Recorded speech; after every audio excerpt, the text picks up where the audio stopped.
Swear on but there you go, right hand. To the body, yeah, he's getting it. Right hook to the body from Adol Torres. Not phased at all.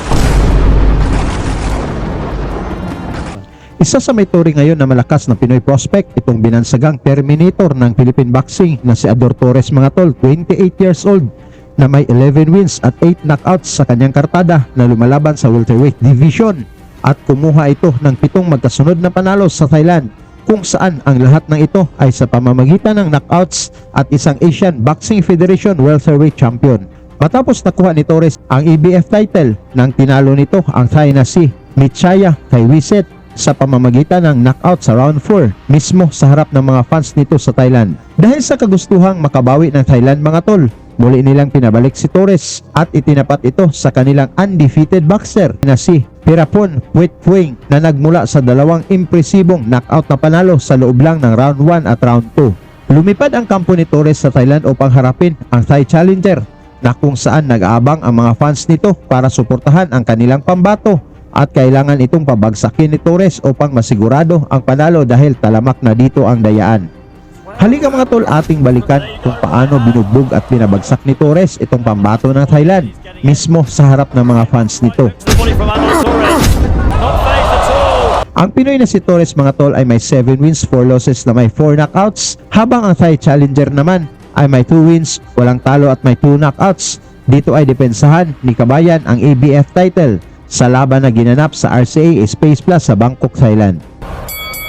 Sa umpisa ng laban mga tol, mainit na kaagad ang palitan ng suntok ng dalawang boxers na gustong makakuha agad ng knockout. From Torres. So for Torres, you want to have your right foot on the outside.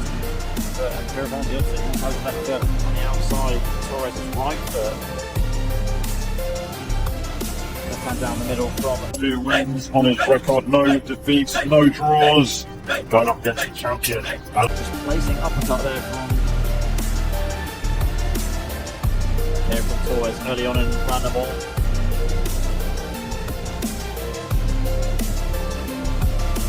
Torres. Oh, a lot happening. No frustration on the face of Pirapon. Adol Torres. The shape of Adol Torres though is very muscular. Good slip there from Adol Torres and lining up the left hander. Sort of ducking and waving and trying to get on the inside. Sa ikalawang round mga tol, pumasok ng mga malalakas na suntok ni Torres sa bodega at mukha ng pambato ng Thailand. Inside, being active in the clinch. Adol Torres looking like an inside fighter and wanting to get on the inside and punish his opponent to the body. Good right hook and then left hand to the body. Southpaw matchup. Torres in the southpaw stance. Pirapon. Change of Adol Torres. Jab to the body from Adol. Left hand to the body from Adol. Wincing again. Hard body shot from Adol Torres and adding on to it now. Still going. Swear Adol Torres places his foot. Well, there you go. Right hand. Right hook to the body there. Mula sa dukot ni Torres sa bodega ng Thai boxer, bumagsak ito, ngunit nagpakita din ito ng tibay. Swear Adol Torres. Well, there you go. Right hand. Adol Torres needs to get to the neutral corner. Referee just noticing it right now. If Adol Torres is smart, he wants to run straight in and attack the body straight away with Pirapon. Dito na siya binanata ng Pinoy na si Torres mga tol, ngunit nakatayo pa rin ito at nagpakawala ng suntok ang Thai boxer. Again from Adol Torres. Again, Adol Torres looping that hook to the body and the uppercut too. Right hander. Work between the south. In the shots really, not winding them up so much, trying his best friend. Good right hook to the body there from Adol. Hook to the body there from Adol Torres. Can he drop Pirapon for another time in this round? Jab to the body, jab to the head from Adol Torres. Mula na naman sa suntok ni Torres na tumama sa bodega ng Thai boxer, nabilangan ang kanilang pambato ngunit nagpakita din ito ng tapang.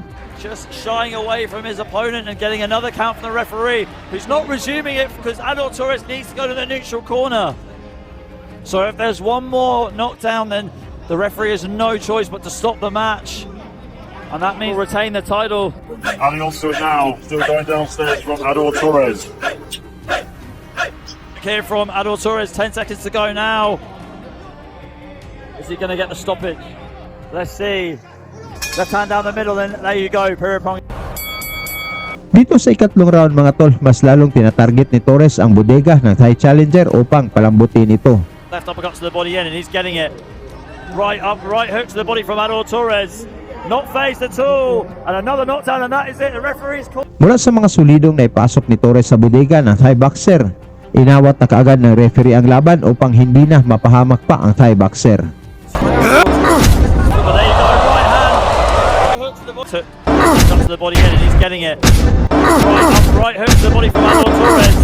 Not phased at all. Is getting a stoppage, bringing Piripong down to the canvas for a third time. 29 seconds in round number. Nakuha ng Pinoy Terminator na si Torres mga tol ang technical knockout na panalo sa round 3 at nadepensahan ang titulo. Sa inyo namang palagay mga tol, sapat na ba itong pinakita ni Torres upang mag-champion sa welterweight division? Pag-usapan na lang natin yan sa baba at salamat sa inyong suporta. Lagi niyong sundan, huwag magpapahuli. Pag-usapan ni bakbakan, balita niya at laban. Mga Pinoy na di nagpapagapi. Salamat sa mga suporta na lagi nandyan.